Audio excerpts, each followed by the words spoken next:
Disaster risk management, disaster prevention. As we have seen in the earlier session, there is a shift in the disaster management paradigm toward more emphasis on ex-ante risk management measures. International aid and development funding agencies have the strong view that hazard and vulnerability reduction efforts, as well as financial planning before a catastrophe, pay excellent dividends in reducing economic impacts. Disaster prevention is being considered as the most important development issue. This session discusses what is disaster prevention and why is it important? What constitutes effective disaster prevention? Risk identification and assessment. Risk mitigation, risk transfer, institutions for disaster prevention, and finances available for disaster prevention. Why is disaster prevention important? The occurrence of extreme catastrophic events can be sudden, quick, and unpredictable. However, the recurrences of minor disaster events that cause enormous losses in human lives and economic assets over a long period of time are abetted by changing patterns of land use, especially deforestation, poorly planned development, and the increasing concentration of people and capital in vulnerable areas. For example, in the coastal regions exposed to windstorms, in the fertile river basins exposed to floods, and in urban areas exposed to earthquakes. Disaster vulnerability is enhanced by an overburdened urban infrastructure, urban and rural poverty, and overuse of environmental resources. Prevention of such disasters is possible if we rethink the way we live and use our resources. Several factors contribute to any disaster, some less obvious than others. For example, the immediate cause of a bridge or building collapse may be a mudslide through poor design or construction, or unsafe site selection may be the reasons. The mudslide itself may have been caused by denuded hillsides that increased sediment flow that the bridge could not withstand, and the denuded hillsides may be due to poor communities that are struggling to survive on forest produce. Symptoms are easily and often mistaken for the cause. Likewise, disaster prevention requires many actions, but they are not always obvious. For example, improving the public delivery of some services, like reliable public transport, allows people to move from unsafe areas close to work to safer locations. Reducing deforestation prevents heavy rains from washing mud, rock, and debris into populated areas. Disaster prevention measures are in fact basic sustainable development measures. For far too long, the disaster community has focused on the R's of disaster management: relief, recovery, reconstruction, and not enough on the P's: prevention and preparedness. For example, in 2002, faced with impending floods, Mozambique requested $3 to $4 million from donor countries to help it prepare. It received maybe half that amount. But after the flood struck, the same donors gave Mozambique more than $100 million in relief and pledged more than $450 million for recovery and reconstruction. Prevention pays if done right. Government expenditures on prevention are generally lower than relief spending. Instead of diverting financing through budget reallocation from ongoing projects to finance recovery and reconstruction efforts, governments are now seeking proactive mechanisms to reduce the economic costs and impacts of disasters, improve countries' response capacity, decrease vulnerability, and improve communities' resilience to disasters.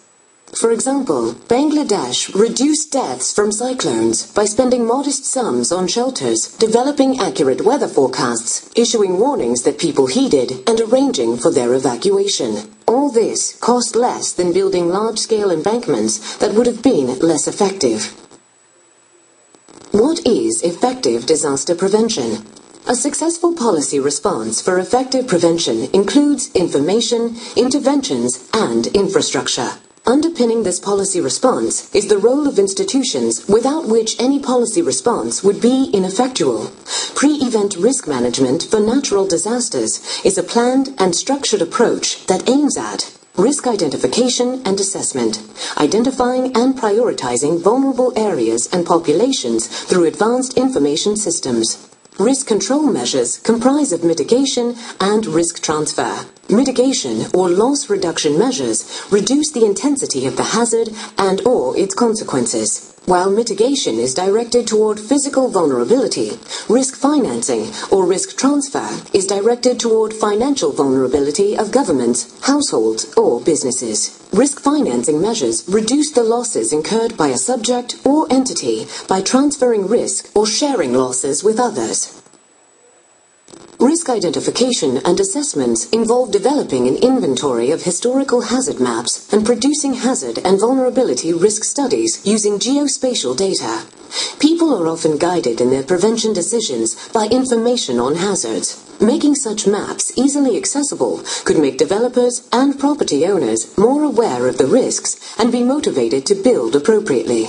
It is relatively easy and effective for governments to make information about hazards and risks easily accessible, such as maps of floodplains and seismic fault lines. Research institutions can also identify hazard-prone areas and the limitations on their use, and advise the government on land use allocations and risks. Educational facilities can be used for monitoring the hazard identification systems. Systematic mechanisms for tracking information related to the changing nature of risk and translating it into risk-related property valuations would go a long way to increase the incentives for prevention. Risk identification and assessments can also provide a strategic view of hazard exposure or contingent risk for the country as a whole, or for different sectors. Risk evaluation needs to be strengthened at the municipal level and should be integrated into territorial development planning. Let us take a look at the risk identification and assessment prepared for Yemen. Yemen is exposed to multiple hazards: earthquakes, flash floods, floods from coastal storm surge, and tsunamis, landslides, rock slides, and volcanoes. Annual economic losses from disasters average $70 million. Following the tropical storm in 2008, probabilistic risk assessment studies were conducted to support risk management strategies at the national, provincial, and local levels, enabling long-term risk reduction planning and mitigation measures. The study identified all possible water-related hazards and how these would be affected by urbanization. It comprised of Sana'a City Hazard Risk Assessment, Flood and Landslide Hazards Risk Assessment Maps for Sana'a City that informs urban upgrading, land use plans, capital investment plans that are a part of its city development strategy, software Has Sana'a developed to perform probabilistic hazard analysis and deterministic scenario analysis based on multi-hazard maps. Map 1 shows flood risk assessment using Has Sana'a. Hadramaut and Al-Mara Governance Hazard Risk Assessment, Flood and Landslide Hazards Risk Assessment Maps, Climatic Change Trend Analysis, Inventory of Exposure and Vulnerability of Assets, their classification and valuation, Probabilistic Loss and Catastrophic Risk Modeling at Government level, Design Criteria for Flood Works and Road Crossings in Key Populated Areas, Preparation of a Risk Atlas. Map 2 shows the 2008 flood loss map for Al-Mara and Hadramaut Governorates. National Risk Assessment Study proposes to apply catastrophic risk modeling for hazard risk management and natural hazard risk atlas for Yemen. Challenges in risk identification and assessment. We have already seen that systematic data collection on hazards is scant. Where it is collected, it is not shared, and there are no universal standards for defining hazards and related data. On the other hand, open information on hazard risks also has unintended consequences. In an ideal world, when land and housing markets work, property values reflect hazard risks, guiding people's decision on where to live and what prevention measures to take. However, in the United States, even though the Federal Emergency Management Agency, FEMA, has updated coastal flood maps for the U.S. Gulf, it cannot get coastal communities to accept them because the information would reduce property prices. In the U.S., mispriced insurance, premiums too low because of populist pressures on a regulated industry, has led to overbuilding along the hurricane-prone U.S. coastline. The poor bear the brunt of the cumulated effects of such policies, tax structure, city financing arrangements, etc., which produce a limited supply of affordable, legal land sites for safe housing. Detailed analysis of buildings in Bogota, Colombia, that differed in their exposure to seismic risk found that the property values are lower in riskier areas. Consequently, these risky areas are occupied by the lower economic groups since these are the only affordable sites on account of their being hazardous. Risk mitigation should focus on vulnerable groups and areas of employment, food availability, and nutrition, minimizing the occurrence of disasters by reducing the risks through strategic measures include development guidelines such as land use, zoning, building and fire codes, etc. Basic and critical infrastructure and structural measures such as construction of dams, levees, flood control structures, etc. Contingency plans such as fire and earthquake plans. Public education and awareness through rapid dissemination of information through mass media. Orientation of local officials, deputized coordinators, auxiliaries, volunteers, drills and rehearsals. Well-equipped response units. Successful mitigation efforts bring together scientists, damage assessment overview specialists, government officials, and local officials and stakeholders to identify the level of risk each community faces, to determine the level of acceptable or tolerable risk, decide the amount of resources needed, and the procedures by which to reduce existing risk. The negotiating process on mitigation measures involves prioritization of vulnerability reduction needs both on the national and local levels. Promoting a mitigation culture and considering risk management and reduction as a productive and profitable investment are key and require the allocation of adequate resources. Although developing countries have many urgent objectives, such as addressing poverty and hunger, and they all compete for funding, recurring events cause greater future damage to the achievement of these important objectives in the absence of mitigation measures. Bangladesh is one of the most hazard-prone countries in the world. It endures wide-scale flooding after every cyclone season. Riverbank erosion, waterlogging, salinity, and even drought have become prevalent.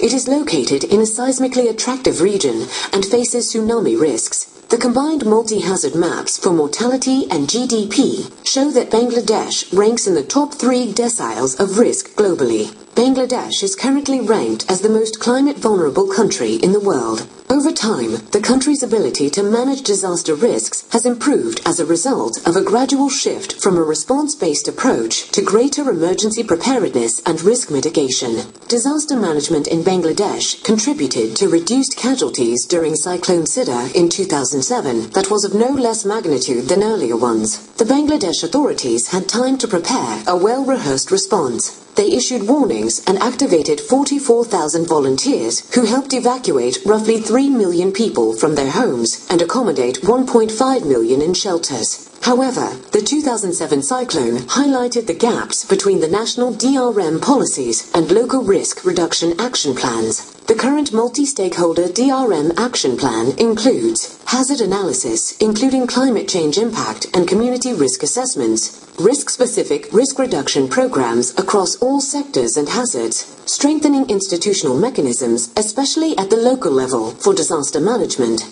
empowering at-risk communities, and mobilizing resources, utilizing vulnerability and risk databases for emergency response planning. Further, Bangladesh's Poverty Reduction Strategy paper provides for strengthening disaster management and risk reduction, mainstreaming DRR into national policies and developmental processes, and enhancing community capacity for disaster preparedness and risk reduction.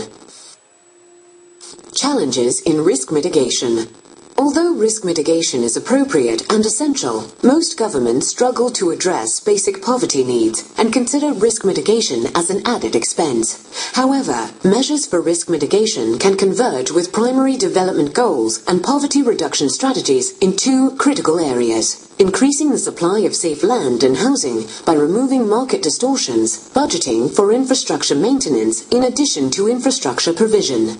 Removing market distortions on land and rental markets can go a long way in inducing people to locate in appropriate areas and take preventive measures. When land and housing markets are controlled, incentives for prevention can be dampened. For example, in Mumbai, rent controls that exist in about 40 countries, including many developed countries, have provided disincentives for property owners to maintain the structures for decades. Deteriorated structural conditions cause buildings to crumble in heavy rains. Real estate transactions in many countries incur a tax on sales, not on owning property, but taxing transactions reduces property sales and encourages undervaluation. Restrictions on cement prices and imports can create black markets and exorbitant prices, so that adulterated cement ends up weakening structures. Governments could expand the choices for the poor, who often locate in dangerous areas and slums exposed to hazards. They could make land available in safer locations, along with adequate and reliable public transport and other services, so that people remain connected to their jobs. Security of title allows people to invest in prevention measures. Much prevention is embedded in infrastructure development.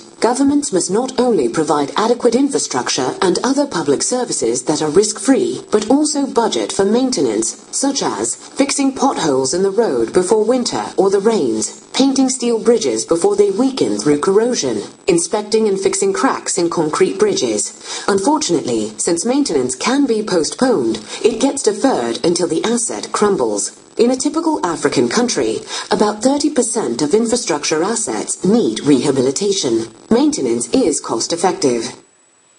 Just $0.6 billion on road maintenance would yield $2.6 billion in annual benefits. Additionally, the infrastructure must be located out of harm's way. Further, multi-purpose infrastructure is more effective and more affordable. Infrastructure, even that is well designed, constructed, and maintained, cannot always prevent disasters. Governments must install selective and minimum critical infrastructure that is subject to higher than usual margins of safety. Risk transfer.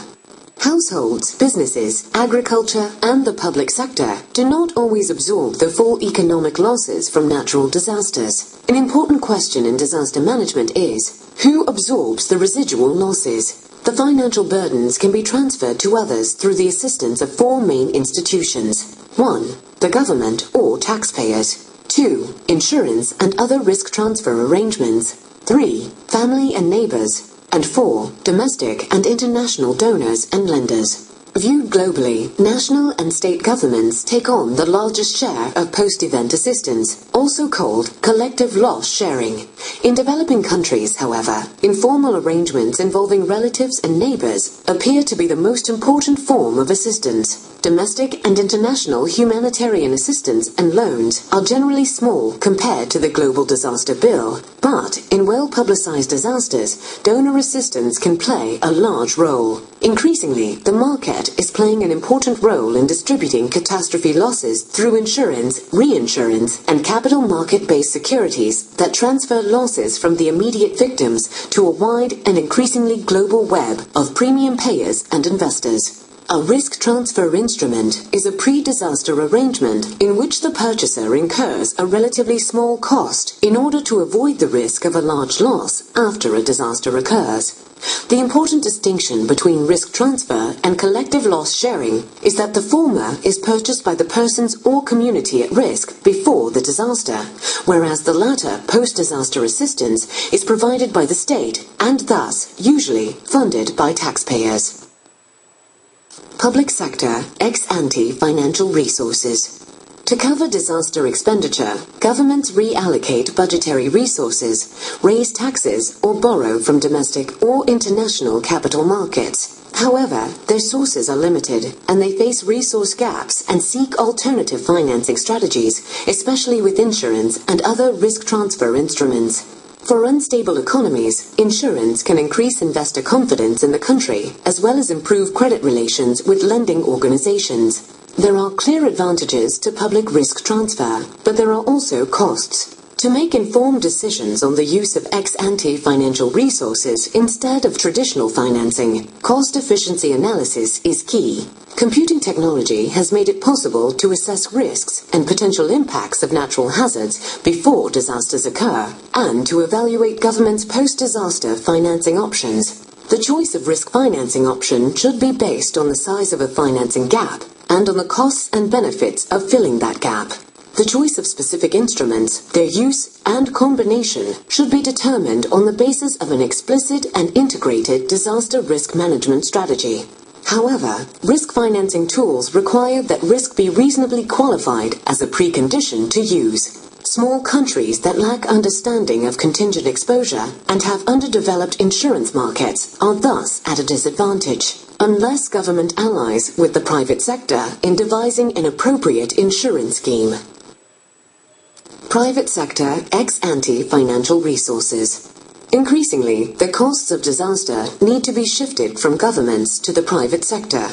In Honduras, after Hurricane Mitch, for example, the insurance industry was the source of nearly $300 million in post-disaster funds. Risk-averse households, farms, and other businesses benefit from insurance, but these benefits come at a price that can be quite substantial. However, risk financing tools are complicated and may not be accessible to the very poor. For the most part, households and small businesses in developing countries have to rely on family and friends for post-disaster assistance. Risk transfer is negligible in poor communities, although low transaction and low compensation schemes may become more affordable. In the Caribbean region, for example, the vast majority of buildings with catastrophe insurance are hotels and businesses. A large segment of the population in Barbados, Jamaica and Trinidad and Tobago lives in vulnerable properties that could be easily dislodged in the event of flooding or strong winds. Insurance premiums on these vulnerable buildings, if offered at all, would be prohibitively expensive. Insurance is an option only for those who can afford it, or if there is assistance from the government. Even if it is affordable, households and other potential victims should examine if there are less costly alternatives, like relying on household reserves or distant family members. Moreover, shifting the burden from national governments to private individuals in poor countries, critics argue, will result in profits for the insurance industry. It is important, thus, to tie insurance with loss reduction measures, for example, by offering lower premiums to households that reduce their risks. There are some options that could provide very low-cost cover for the poor. One possibility is microinsurance. Although this option would require externally subsidized backup systems, public-private partnerships might also be an option, but again, the poor would need external support. Public-private risk financing. Recognizing that neither private insurance nor public assistance can stand on its own, some countries have legislated national insurance programs that combine private and public responsibility. Of course, public-private partnerships do not solve the fundamental problem that the citizens of poor and highly exposed countries cannot afford to be paying members of a risk or solidarity pool for extreme losses. Their vulnerability explains why these programs, with the important exception of Turkey, exist only in the developed countries, including the US, France, Norway, New Zealand, and Japan. Yet, some developing countries have formed elements of public-private partnerships. The Turkish Catastrophe Insurance Pool, TCIP, is the first public-private insurance system in a developing country. Another example, in 1994, Puerto Rico created a reserve for catastrophe losses, under which a portion of tax-deductible property insurance premiums is passed to a trust for reinsuring Puerto Rican insurers. These pools need not be national, but can also be regional in scope, as suggested for the Caribbean region. These regional or national public-private programs for flood, earthquake, and other hazards differ significantly with respect to how the losses are shared, the role of government and private insurers, and the incentives they provide for loss-reducing measures. For example, one area that is being explored for Africa is a drought risk financing facility. A Pan-African approach to managing drought risk would provide governments with fast-dispersing contingency funds to be used to finance responses to drought. It would build on lessons learned from other disaster risk financing programs, for example in Ethiopia and Malawi. The Caribbean Catastrophic Risk Insurance Facility, CCRIF, Pacific Catastrophe Risk Pool Initiative, IFC's Global Index Insurance Facility, World Bank Catastrophe Deferred Drawn Down Option, and the World Bank Multi-Cat Program.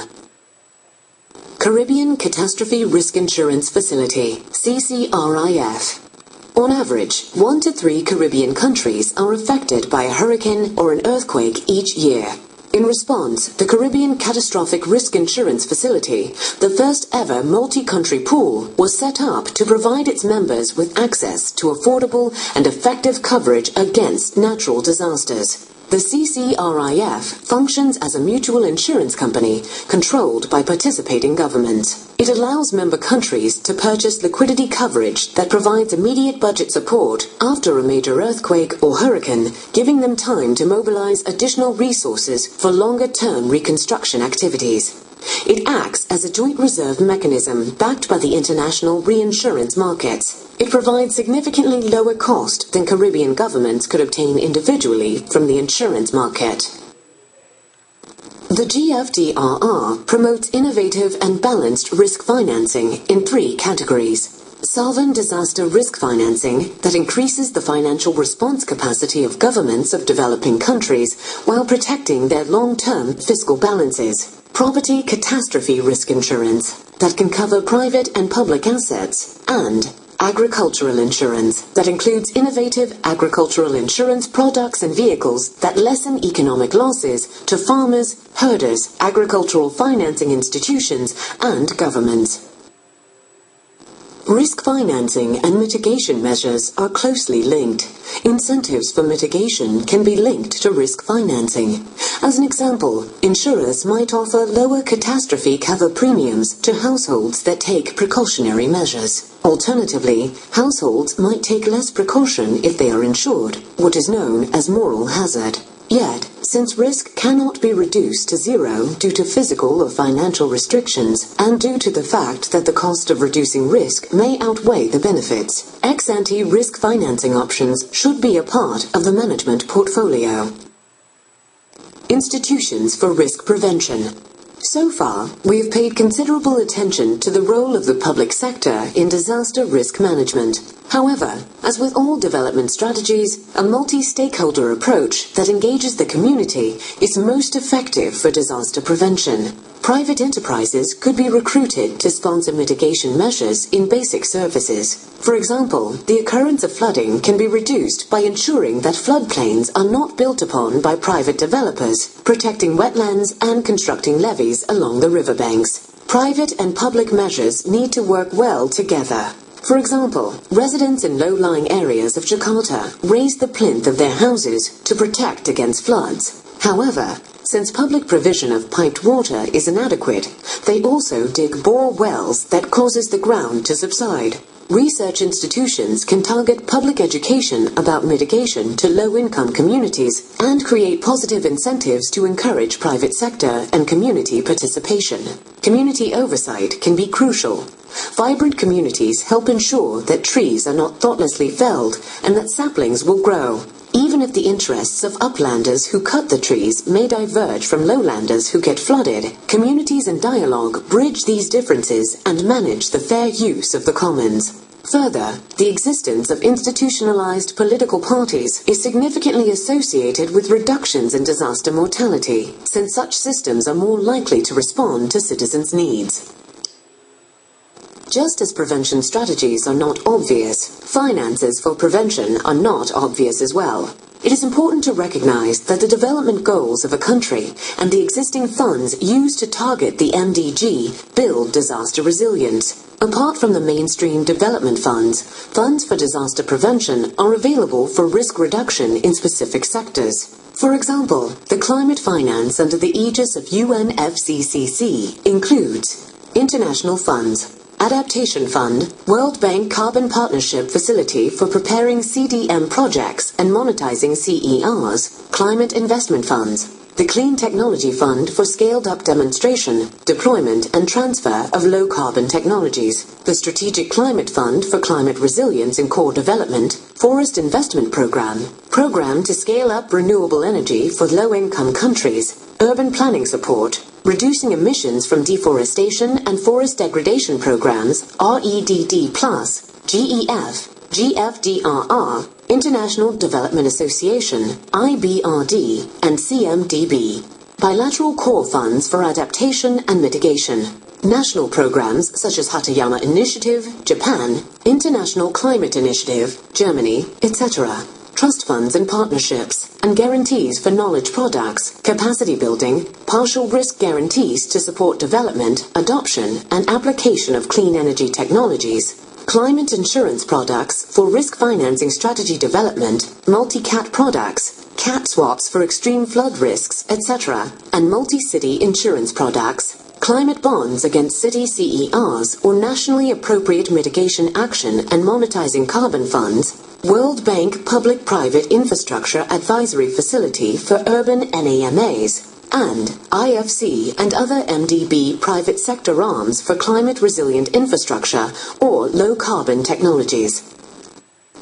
In this session, we have developed an understanding of what is disaster prevention and why it is important, what is risk identification and assessment and what are its challenges, what is risk mitigation and what are its challenges, what is risk transfer, public and private mechanisms, risk financing by GFDRR, how is risk mitigation related to risk transfer, institutions for disaster prevention, and finances available for disaster prevention. Text and figures adapted from World Bank, United Nations, 2010. Natural hazards, unnatural disasters.